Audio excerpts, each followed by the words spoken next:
Bismillahirrahmanirrahim. Assalamualaikum warahmatullahi wabarakatuh. Salam jumpa kembali dengan Majelis Tasawuf Nusantara. Buat saudara-saudaraku pencinta ilmu ma'rifat,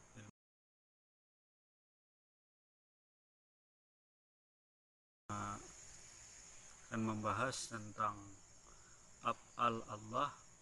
Kemarin sudah kita jelaskan pada video yang sebelumnya itu tentang tauhidul sifat atau sifat Allah. Di mana sifat Allah ada 20 sifat yang wajib, yang mustahil 20, yang harus 1. Pada kesempatan ini izinkanlah diri pribadi saya, izin Allah untuk menyampaikan sedikit pahaman tentang tauhidul af'al atau keesaan af'al perbuatan Allah. Jadi pada dasarnya af'al perbuatan Allah itu terdiri dari 2 perkara. Hendaklah Anda ketahui bahwa segala apapun yang terjadi di alam dunia ini itu terjadi karena Allah. Maka af'al perbuatan Allah itu menjadi 2 perkara. Yang pertama itu sifatnya baik, yang kedua adalah sifatnya buruk. Adapun sebelum alam dunia ini tercipta, sebelum adanya manusia, Allah Ta'ala menampakkan sifat af'al perbuatannya, menampakkan af'al perbuatan Allah sebelum adanya kita, sebelum ada alamnya dunia.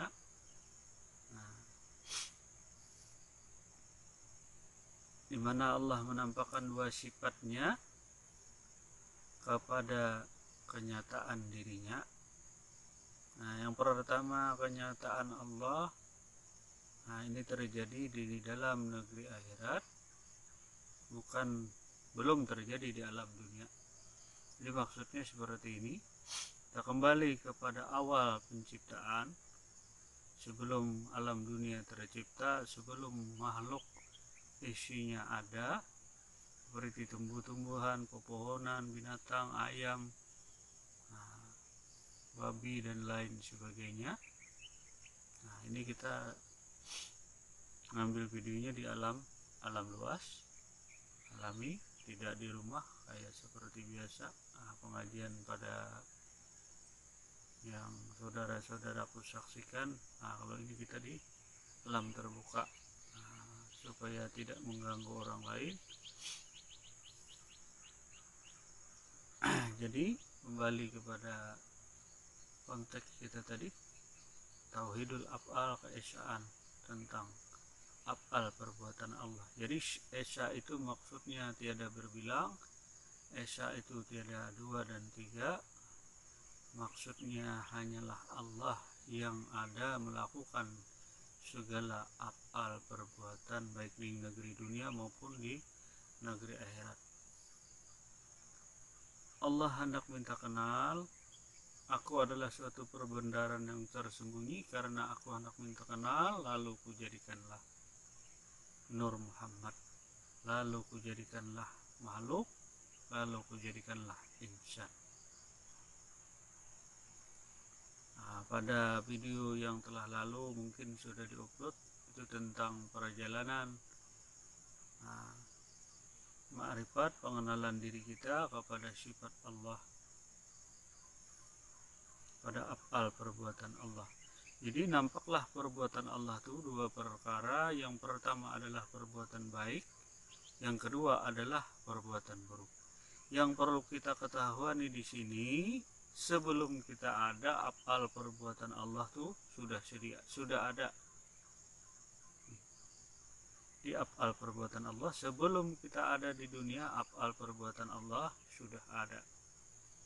Bagaimana itu terjadi? Itu terjadi ketika Allah Subhanahu wa Ta'ala telah memanggil dua orang kekasihnya. Nah, ini terjadi di negeri akhirat, bukan di alam dunia. Pada waktu itu kekasih Allah bernama Iblis. Nah, bernama Iblis, mungkin dikenal dengan Ajajil, atau Iblis mungkin dikenal dengan Ajajil. Nah, jadi Iblis adalah makhluk Allah yang tercipta daripada zat Allah. Kemudian Nur Muhammad tercipta daripada zat Allah. Dua makhluk Allah inilah yang menerima af'al perbuatan Allah, baik itu buruk maupun perbuatan af'al Allah yang baik. Nah, pada waktu itu Allah memanggil dua orang kekasihnya. Nah, dua makhluknya, tapi satu wujudnya yang tidak lain daripada wujudnya Allah.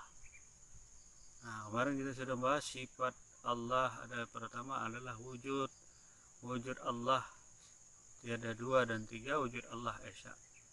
Tapi di negeri akhirat diceritakan, yaitu ada wujud Iblis dan wujud Muhammad.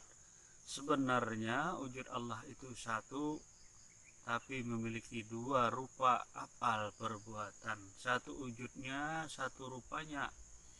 Cuma af'al perbuatannya menjadi dua perkara atau dua bagian. Nah, pada kisah ini diceritakan bahwa Iblis dipanggil oleh Allah. Wahai Iblis, wahai kekasihku.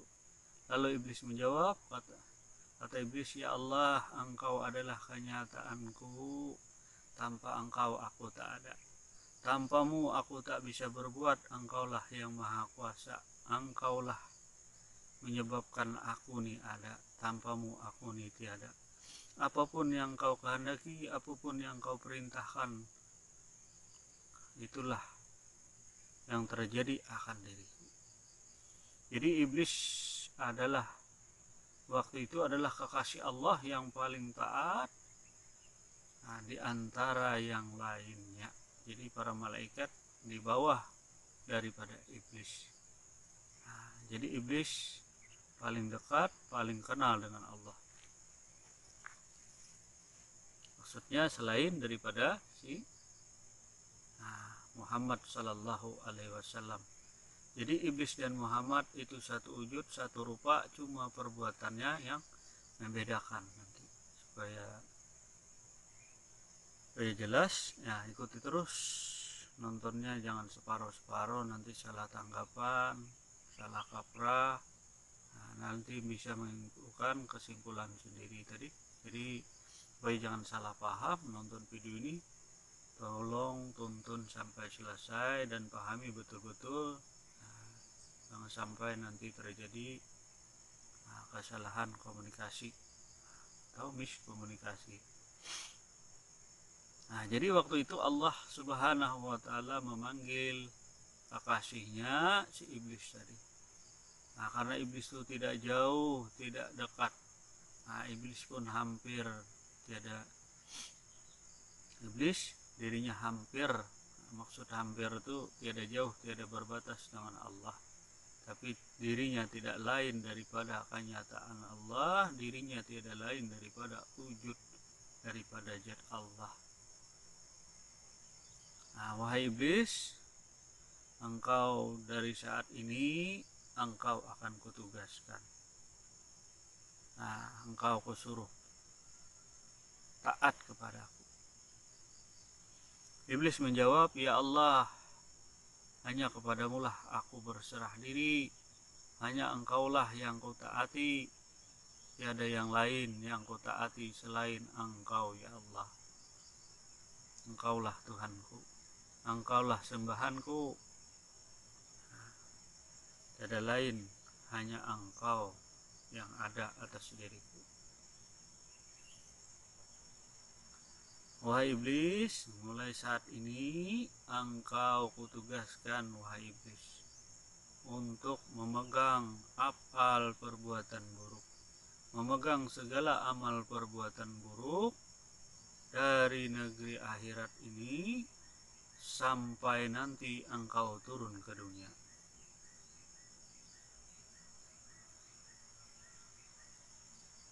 Jadi mulai saat itulah iblis diberi amanah oleh Allah Subhanahu wa taala memegang amal perbuatan buruk atau tauhidul af'al yang buruk atau yang jelek. Iblis pun diceritakan bahwa iblis, ya Allah ya Tuhanku, aku ikhlas reda apa yang terjadi atas diriku. La ma'buda bihaqqin illallah, la mawjudun illallah. Tiada yang berbuat ya Allah kecuali Engkau ya Allah. Tiada yang ada kecuali hanya Engkau ya Allah. Atas izinmu, atas kehendakmu tercipta diriku. Apapun yang terjadi itulah kehendakmu.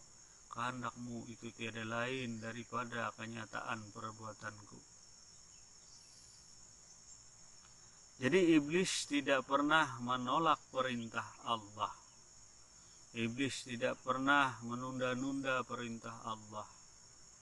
Sedangkan kita kadang bisa menunda-nunda untuk beramal ibadah kepada Allah. Perlu diketahui, iblis tidak pernah menunda apalagi membantah perintah Allah. Dari sinilah iblis disuruh penugasan, istilah kata ada bikin kontrak, ada kesepakatan, ada kehendak Allah yang diwariskan, yang diamanahkan Allah kepada iblis. Mulai saat itulah Allah mengganti segala af'al perbuatannya menjadi perbuatan iblis. Maksudnya perbuatan yang buruk di sini itu adalah perbuatan iblis. Jadi yang buruk-buruk, akhlak buruk itu adalah pekerjaannya iblis atau anak cucunya sekarang itu dinamakan setan. Jadi iblis diperintahkan Allah tidak pernah tunduk dengan siapapun kecuali hanya kepadaku. Wahai iblis, taatlah engkau kepadaku, abdilah kepadaku. Janganlah engkau menyembah daripada selain aku. Ingatlah iblis, hanya aku, bukan yang lain. Nah, dari saat itulah iblis ini menerima titah daripada Allah Subhanahu wa ta'ala. Iblis tak menolaknya, iblis tak ada pikiran dan lain sebagainya, karena iblis pun tiada daya dan upaya. Iblis hanyalah kenyataan Allah juga. Kalau istilah kita, apapun yang diperintah bos kita, apapun yang diperintah atasan kita, makanya kita sebagai bawahan sadar diri, tahu diri. Itulah wajibnya mengenal diri, supaya kita tahu diri kita, apa itu diri kita, di mana apa mula-mula yang diciptakan Allah, kemudian dari mana diri kita berasal, dan kemana kita akan kembali, kepada siapa kita mengabdi, kepada siapa kita meminta dan berserah diri. Kadang-kadang kita malu dengan orang lain, kadang-kadang kita takut dengan orang lain, tapi tidak pernah taat dan takut kepada Allah. Kita beramal ibadah, minta lihat, minta dengar dengan orang lain. Semoga dengan video ini menggugah, memotivasi kita supaya video ini mudahan dapat diambil manfaatnya. Jadi tujuan kita membuat video ini supaya menjadi berkah, supaya ilmu pengetahuan itu dapat berguna bagi orang lain. Karena yang maha ilmu tiada lain daripada Allah, yang bodoh itu tiada lain daripada sifatnya Muhammad. Ini sudah dijelaskan pada pembahasan pengajian rutin Majelis Tasawuf Nusantara. Setiap malam Senin, itu sudah ada diupload di YouTube. Mungkin yang belum nonton silahkan disimak. Kemudian kita lanjutkan lagi. Nah, ketika iblis sudah menerima titah, maka melekatlah dirinya menjadi kekasih Allah, menjadi suruhan Allah, lengkap af'al perbuatan Allah buruk melekat pada diri. Nah, jadi siapa yang memberi sifat buruk tiada lain daripada Allah.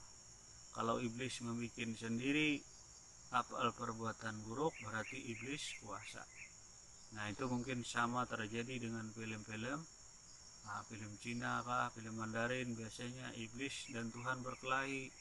Tapi dalam Islam itu tauhidul asma, tauhidul af'al, tauhidul zat.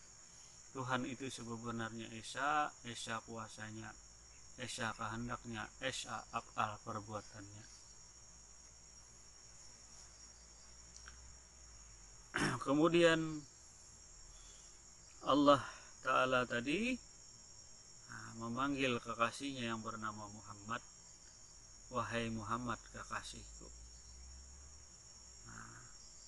Lalu apa jawaban Muhammad?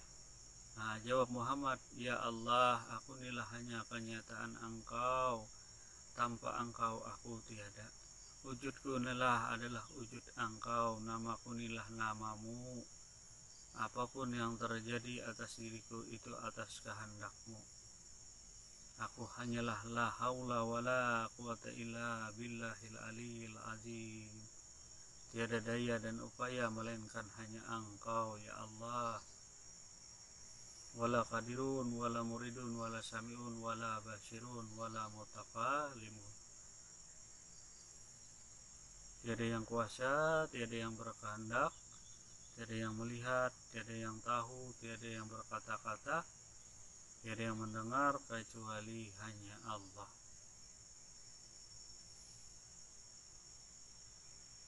Wahai Muhammad, tugasmu adalah memegang segala amal perbuatan baik atau af'al perbuatanku yang baik, kata Allah.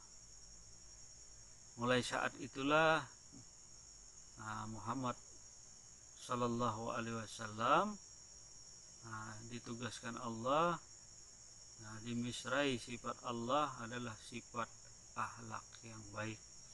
Mulai sekarang wahai Muhammad, tugasmu adalah menyempurnakan akhlak, berbuat baik, berbuat amal baik dari negeri akhirat sampai engkau turun ke dunia menyempurnakan akhlak manusia. Jadi tugas Muhammad adalah menyempurnakan akhlak dari negeri akhirat sampai turun ke dunia. Sedangkan iblis adalah merusak akhlak dari negeri akhirat sampai turun ke dunia. Itulah pekerjaan iblis, merusak akhlak manusia, merusak akhlak di atas muka bumi ini, berbuat kerusakan, berbuat kehancuran, kemusnahan dan lain sebagainya, seperti akhlak perilaku, kemudian akhlak perilaku dan lain-lain seperti maksiat, mencuri, judi dan lain sebagainya, iri, dengki, sombong, takabur, sum'ah dan lain sebagainya. Itu merupakan bagian daripada aktivitas pekerjaan iblis. Lalu Muhammad pun menerima titah Allah, ya Allah, apapun yang terjadi itulah kehendakmu. Apapun yang terjadi itulah kehendakmu. Aku, tugasku adalah bertakwa kepada Engkau ya Allah. Hanyalah Engkau yang kusembah, hanya Engkau yang kupinta pertolongan. Kemudian pada masa itu iblis dan Muhammad bertatap muka. Disaksikan oleh Allah Subhanahu wa ta'ala. Allah Ta'ala menyaksikan dua sifatnya, tajalli kepada iblis dan tajalli kepada Muhammad Rasulullah Sallallahu Alaihi Wasallam. Mohon maaf, ini pelajaran ma'rifat, bukan pelajaran fikih atau umum. Tolong dipahami, makanya nanti saudaraku semua, ini dikhususkan untuk pelajaran ma'rifatullah, bukan pelajaran yang lain. Ini adalah ilmu pengenalan diri pengenalan terhadap af'al perbuatannya Allah. Jadi pada masa itu iblis ini disaksikan langsung oleh Allah. Atas izin Allah lah iblis berkata-kata, atas izin Allah lah iblis berbuat. Wahai saudaraku Muhammad Rasulullah, wahai saudaraku Muhammad kekasih Allah, engkau sudah tahu, engkau sudah diberi kuasa oleh Allah menyaksikan af'al perbuatannya pada diriku. Kau sudah tahu bahwa amanah Allah kepadaku, menyuruh kepadaku, memerintah kepadaku untuk merusak akhlak dari negeri akhirat sampai turun ke dunia. Tugasku adalah merusak akhlak seluruh umat manusia termasuk umatmu wahai Muhammad.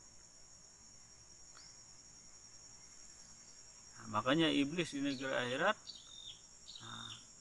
tidak pernah mau sujud kepada Adam alaihissalam. Iblis tidak mau sujud karena itu merupakan perintah Allah. Iblis tidak boleh tunduk dan taat kepada siapapun kecuali hanya kepada Allah Subhanahu wa ta'ala.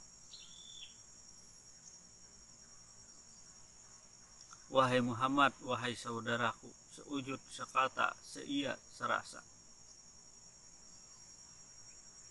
Jadi Muhammad itu saudara iblis satu wujud, satu kata, satu rahasia dengan dirinya karena merupakan wujudnya, kenyataannya Allah.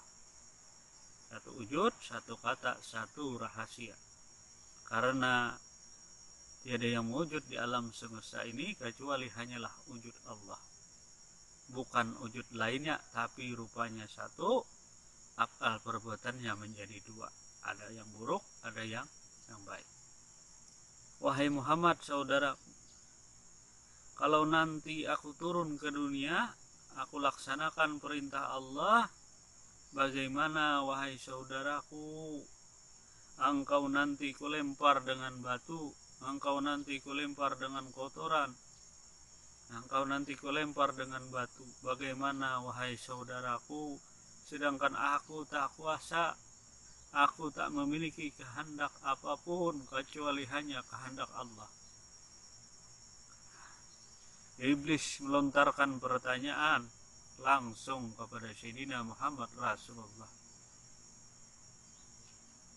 Bagaimanakah terjadi peristiwa ini?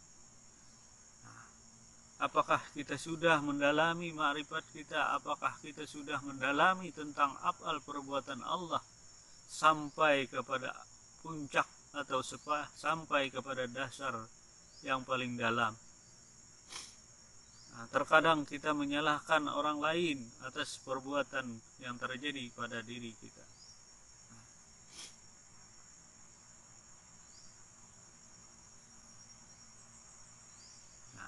Jadi kita lanjutkan. Jadi iblis itu, iblis alaihissalam, kalau boleh dipadakan iblis alaihissalam, iblis pun kekasih Allah, iblis pun kenyataannya Allah. Lalu Sayyidina Muhammad Rasulullah sallallahu alaihi wasallam menjawab, wahai saudaraku iblis, laksanakanlah perintah Allah, laksanakanlah tugasmu, laksanakanlah amanah Allah wahai saudaraku. Tugasku adalah bersabar, kata iblis. Tugasku adalah bersabar dengan akhlak mulia, dengan akhlak terpuji, menyempurnakan akhlak di atas muka bumi, dari negeri dunia sampai ke negeri akhirat. Tugasku adalah bersabar. Jadi sifat Allah yang dua ini nampaklah kepada iblis, nampaklah kepada Muhammad. Iblis dan setan merupakan kekasih kenyataannya Allah. Maka nampaklah tiada yang berbuat di alam semesta ini kecuali hanyalah perbuatan Allah. Baik dan buruk itu bersumber daripada Allah. Tiada satupun yang maha kuasa selain Allah Subhanahu wa ta'ala. Akulah yang maha kuasa, akulah yang maha melihat, akulah yang maha af'al perbuatan. Tiada yang nampak perbuatan di alam dunia maupun di alam akhirat kecuali hanya perbuatanku. Nah, maka pada peristiwa ini, ini ada sejarah nanti Nabi Muhammad SAW dilempar orang kafir, dilempar dengan batu sampai berdarah. Nabi Muhammad SAW dilempar dengan batu. Beliau tetap sabar, beliau tetap ikhlas. Karena beliau berdoa, ya Allah, berikan rahmat dan hidayah kepada umat, berikan rahmat dan hidayah kepada umatku. Semoga mereka mendapatkan rahmat, ma'rifat kepada Allah, tidak berburuk sangka kepada yang lain, tapi menyangka bahwa segala perbuatan di alam dunia ini merupakan perbuatan Allah. Nah, dari dahulu sampai sekarang, setelah penugasan itu terjadi, jadi Allah menampakkan dirinya kepada genap Nur Muhammad. Jadi Allah Ta'ala mencipta, karena Allah minta kenal lalu diciptanya lah Nur Muhammad. Dari Nur Muhammad terciptalah alam semesta, seperti dedaunan, pepohonan, seperti yang Anda lihat. Ada video ini banyak tumbuh-tumbuhan di sana, ada pohon jengkol, ada pohon rumput, ada pohon cabai dan lain sebagainya. Itu merupakan wujudnya Nur Muhammad, termasuk diri kita, termasuk wujud kita baik yang zahir maupun yang batin, itu adalah wujudnya Allah yang bernama Nur Muhammad, yang sifatnya berubah-ubah. Kemudian manakah meresapnya sifat iblis, sifat Muhammad pada diri? Allazi yuwaswisu fi sudurin nas minal jinnati wan nas. Pada surah An-Nas dinyatakan setan itu bersembunyi di rongga dada manusia.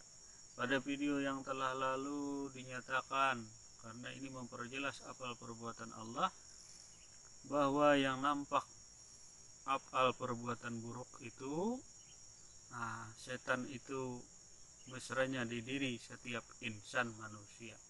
Jadi tajalli setan itu nampak kepada diri insan manusia, di mana dirinya melakukan perbuatan maksiat, itu sudah nampak wujudnya adalah wujud daripada iblis dan setan. Jadi setan merayu itu kepada hatimu, karena setan bersembunyi di rongga dada. Setan tidak membisiki di telinga, tapi setan membisiki di hatimu, di kalbumu setan membisiki. Jadi bisikan iblis adalah menyeru kepada perbuatan mungkar, untuk berbuat kemungkaran, berbuat kerusakan, berbuat maksiat dan lain sebagainya. Jadi iblis sarangnya di sini. Iblis sarangnya di diri. Kalau masih ada makanan iblis, apa itu makanan iblis? Ya riya, ya sombong, ya takabur, ya sum'ah, suka memperlihatkan amal ibadahnya kepada orang lain, suka memperdengar-dengarkan amal ibadahnya kepada orang lain. Itu adalah termasuk sifat iblis, itu adalah termasuk perbuatan setan. Dan nampak lagi sekarang ini wujud setan bermacam-macam. Ada yang seperti berdasi, ada yang seperti orang alim, atau seperti nampak seperti kayak ustadz, ataupun dan lain sebagainya, nampak seperti pengusaha, seperti manusia biasa. Siapapun yang berbuat maksiat, siapapun yang melakukan kerusakan akhlak di atas muka bumi, itu berpredikat sebagai iblis atau setan. Jadi kalau melakukan, itulah nampaknya setan, itulah nampak wujudnya iblis. Wujud iblis bukan gaib, tetapi nyata ketika kita melakukan suatu perbuatan dosa, perbuatan maksiat, maka nampaklah diri kita sebagai iblis dan setan. Bagaimana af'al perbuatan iblis dan setan? Nampak sekali di sini. Ketika diri kita mencuri, punya hak-hak orang lain, itulah diri kita berbuat af'al tadi. Itulah af'al perbuatan Allah yang buruk pada kita. Yang kita ikuti hanyalah akhlak buruknya iblis. Begitu juga akhlak mulianya Muhammad Rasulullah itu ada pada diri insan manusia. Jadi umatku tuh, kata Rasulullah, seperti aku, rupanya, asmanya, af'al perbuatannya, kelakuannya tidak lain daripada aku. Jadi Muhammad menyempurnakan akhlak manusia. Laqad kana lakum fi Rasulillahi uswatun hasanah. Bagi engkau yang marifat, sempurnakan akhlakmu, sempurnakan perilakumu. Jadi akhlak Muhammad jujur kepada orang lain ketika dia berdagang, jujur. Jangan pernah engkau mengurangi timbangan, jangan pernah engkau mengurangi ukuran. Kadang-kadang di sanalah hilapnya kita, hilapnya manusia, karena dirayu oleh setan, dirayu oleh iblis, supaya engkau terjerumus melakukan perbuatan maksiat, perbuatan ingkar. Jadi wujud diri ini merupakan wujud Allah. Cuma perilaku perbuatannya ada dua jalan. Kalau diboleh dikatakan sebelah kanan itu adalah perbuatan Muhammad yang berakhlak mulia, sedangkan iblis itu perbuatan yang buruk. Perlu diketahui pula bahwa iblis atau Ajajil itu tidak lain daripada nama Allah. Muhammad itu tidak lain daripada Allah. Jadi Muhammad namanya tidak lain daripada Allah, perbuatannya pun tidak lain daripada perbuatan Allah. Begitu pula Ijajil atau iblis itu tidak lain daripada nama Allah Subhanahu wa ta'ala, dengan kebesarannya, dengan keagungannya, dengan kegagahannya.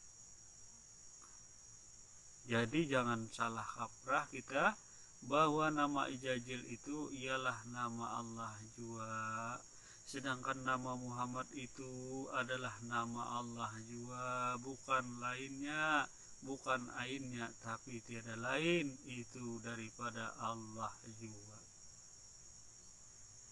Maka ketika nampak tajalli sifat perbuatan Allah kepada diri kita, maka nampaklah dua perkara tadi, sifat baik dan sifat buruk. Itu merupakan amanah Allah kepada iblis dan setan. Makanya dinyatakan bahwa segala amal perbuatan baik dan buruk itu bersumber daripada Allah. Bagi yang marifat mungkin sudah tahu, segala yang terjadi atas diri ini adalah perbuatannya Allah. Apapun itu baik dan buruk, perbuatan Allah. Cuma di sini perlu diketahui, kita ma'rifat, kita berdasarkan umat Muhammad, mengikuti penghulu kita Nabi Muhammad SAW. Yang kita ikuti adalah Sayyidina Muhammad Rasulullah SAW, yaitu berakhlak mulia. Jadi Muhammad itu nama Allah, arti Muhammad itu adalah diri insan yang terpuji, diri insan yang berakhlak mulia, bukan berbuat kerusakan akhlak.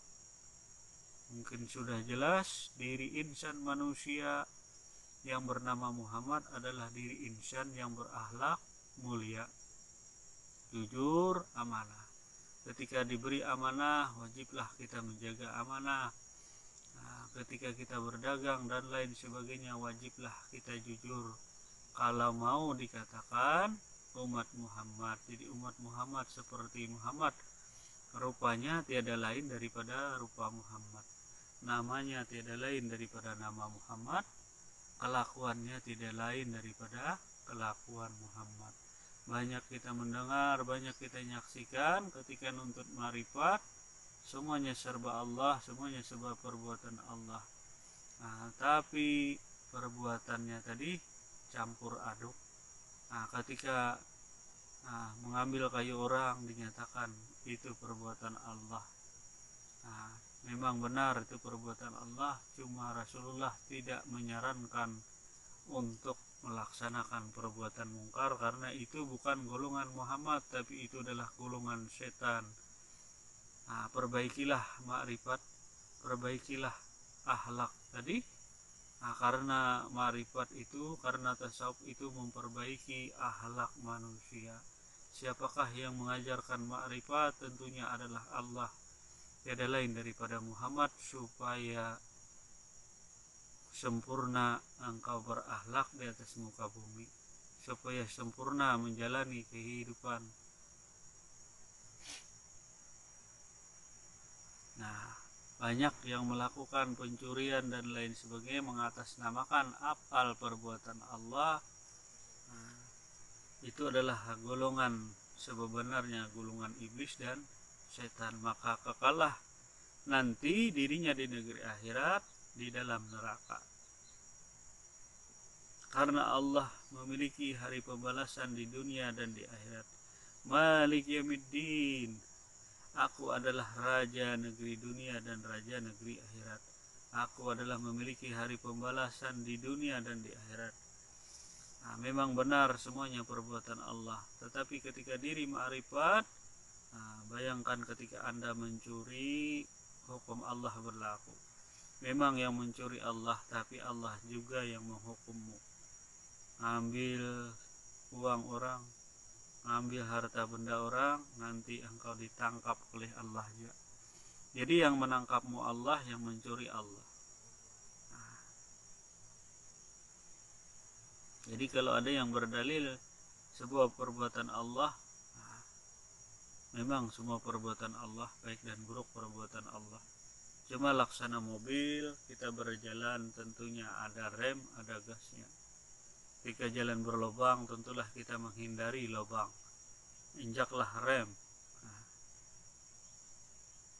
ketika jalan menanjak, tentunya kita mengurangi transmisi gigi kita. Misalnya kita naik mobil itu gigi 4, nah mungkin setelah tanjakan, mungkin tanjakan yang begitu tinggi, maka kita bisa menggunakan gigi 2 atau transmisi gigi 1.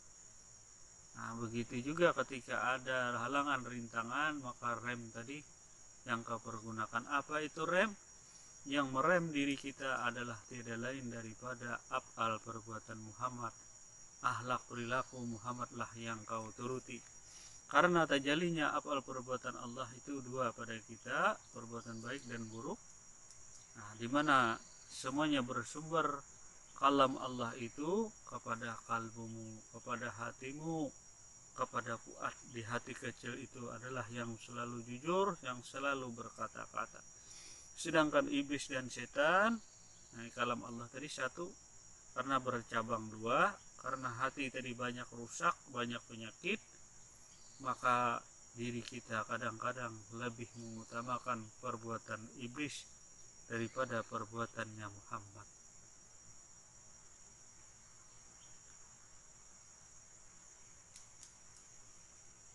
Nah, mungkin sampai di sini video ini, semoga bermanfaat, semoga dapat diambil hikmahnya, bahwa senyata-nyatanya perbuatan di alam dunia ini baik dan buruk itu bersumber daripada Allah, bukan yang lain.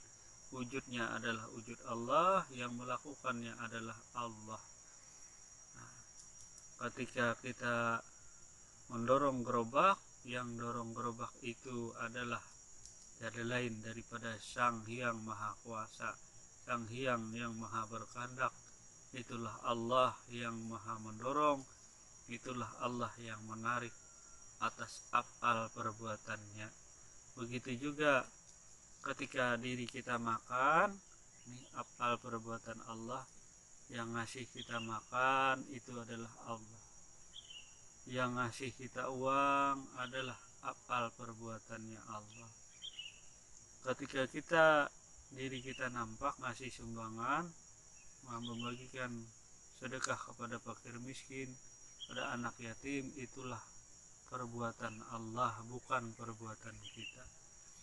Jadi perlu engkau dalami, perlu engkau ketahui, setiap apapun perbuatan kita, baik kita waktu diam, waktu kita duduk, waktu kita berjalan, itu tidak lain daripada af'al perbuatannya Allah. Ketika kita berjalan, kita ingat diri kita, tiada yang wujud melainkan hanya wujud Allah, tiada yang berbuat kecuali hanya perbuatan Allah. Misalnya kita melangkah kaki dari rumah mau turun ke pasar dan lain sebagainya, dari awal rumah mau berangkat sampai ke pasar, itulah nyata af'al perbuatan Allah. Dalam perjalanan engkau dapatkan hidayah, engkau diperlihatkan Allah itu mana perbuatan baik, perbuatannya Muhammad, mana itu perbuatan setan atau iblis. Nah, inilah gunanya ma'rifat, mengenali af'al perbuatan Allah dan bagaimana solusi menjalaninya. Karena dua perkara ini seringkali terjadi pada diri kita. Nah, di mana ada bisikan setan, di mana ada bisikannya Muhammad, ajakan Muhammad, tawaran Muhammad, fatwanya Muhammad, sabdanya Rasulullah Sallallahu Alaihi Wasallam, supaya diri kita untuk berbuat baik, supaya berakhlak mulia di antara sesama manusia, sesama makhluk Allah, termasuk pada tumbuh-tumbuhan, pada binatang dan lain sebagainya. Nah, walaupun seekor anjing pun itu nampaklah perbuatan Allah. Pada seekor anjing, seekor tikus, ketika dirinya mengambil makanan atau mengambil padi, itu nyatalah af'al perbuatan Allah. Jangan engkau ragu, jangan engkau heran ketika seekor tikus mengambil padimu di sawah, atau monyet yang mengambil tanaman jagung dan lain sebagainya, itulah nyata daripada af'al perbuatan Allah. Ya, kalau yang buruk itulah senyata-nyatanya setan, apalagi manusia yang ngambil hak orang lain, ngambil tanah orang, ngambil duit orang. Nah, bahkan ada yang menjual Al-Quran, menjual ayat-ayat demi kepentingan diri pribadi. Nah, bukankah engkau sudah tahu, wahai manusia, bahwa tiada yang kuasa kecuali hanyalah Allah, tiada yang berkehendak kecuali hanyalah Allah. Begitu juga perbuatan anjing dan lain sebagainya, ketika dia menggonggong, ketika dia berlari, itu merupakan af'al perbuatan Allah. Karena tiada yang nampak di alam dunia ini kecuali hanya perbuatan Allah. Seperti suara burung yang berteriak-teriak, yang mungkin terdengar sayu-sayu, ada terdengar suara burung, itu tidak lain daripada af'al perbuatan Allah. Ketika dia terbang berpindah dari satu pohon ke pohon yang lain, atau ada kupu-kupu yang berpindah dari satu tempat ke tempat yang lain.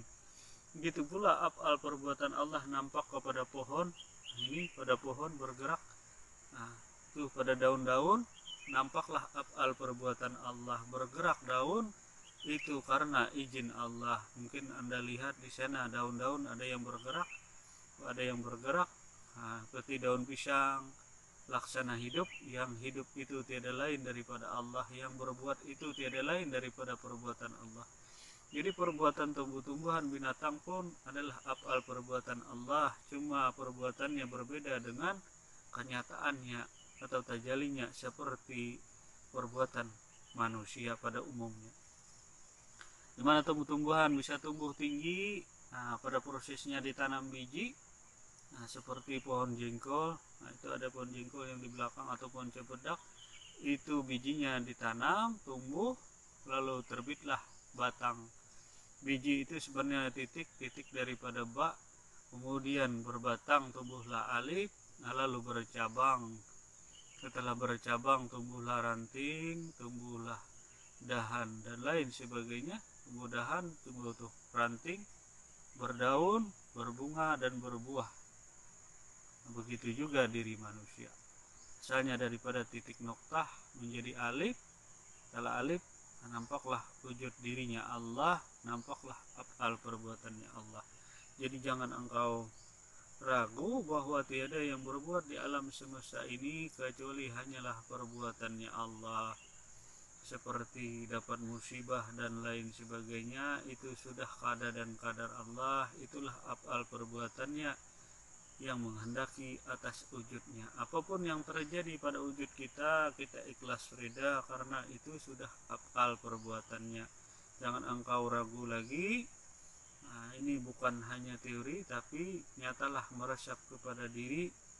Nah, ketika kita berbicara, nampaklah itu af'al perbuatan Allah. Seperti Anda lihat, yang nampak melakukan af'al perbuatan seperti berkata-kata, duduk dan lain sebagainya, ini nampaklah af'al perbuatan Allah.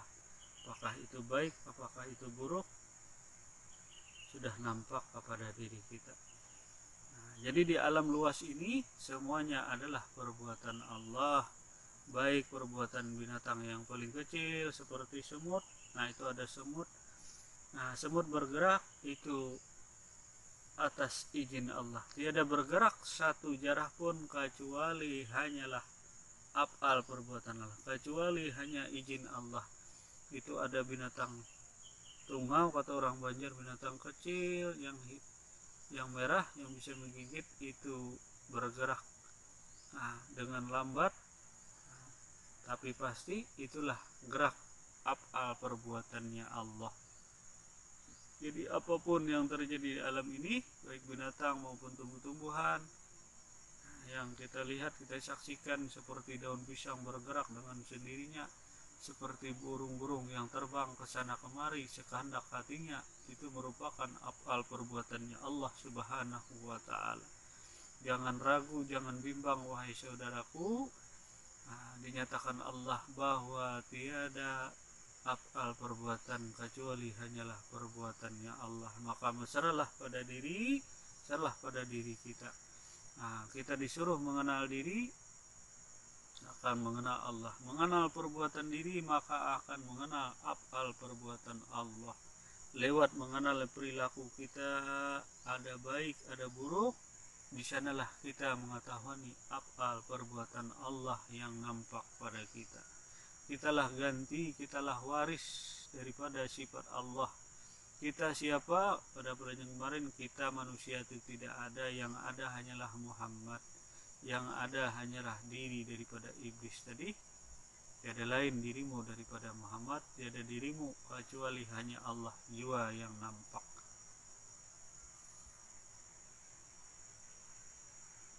Nampak sekali daun-daunan, ada yang bergerak, padahal daun-daunan itu mati. Sama seperti batang tubuh manusia. Jasmani manusia itu sebenarnya mati, yang hidup itu adalah rohani yang meliputi batang tubuh. Karena ada rohani, ada jasmani, maka terjadilah kehidupan, terjadilah af'al perbuatan. Tanpa ada jasmani dan rohani, af'al Allah Ta'ala belumlah nampak. Semoga video kali ini bermanfaat. Salah dan hilap mohon maaf yang sebesar-besarnya. Mohonlah saudaraku memaklumi kalau ada terdapat kesalahan kata, kehilapan, sudilah kiranya memaafkan. Wabillahi taufiq wa hidayah. Wassalamualaikum warahmatullahi wabarakatuh. Sampai jumpa pada video selanjutnya. Bismillah.